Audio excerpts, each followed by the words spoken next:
Yes, kumaiti muri kubika. Pana zvimwe zvatichadya.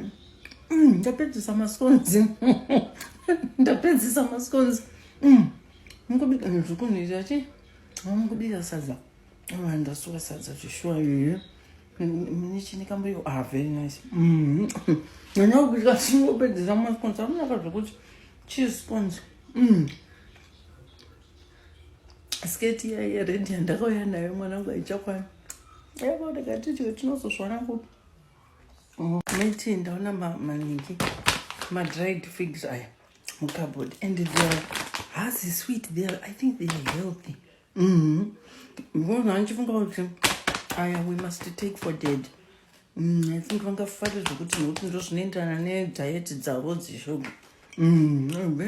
Ari zvaitiro wait haka handi pane 23 dzangu ne23 dzatawo zodyira muna waitsvaku ndikaenda mukitchen muliving room vanosumuka babati ukandidyira muno nyama chinese zvinonaka zvokuti nyama yacho iritenda zvoku chicken iritenda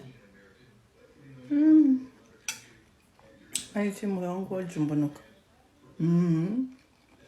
zviti safe here izvo zvimatake away nekuti unoziva dzimwe nyika dzinodya imbwa yaka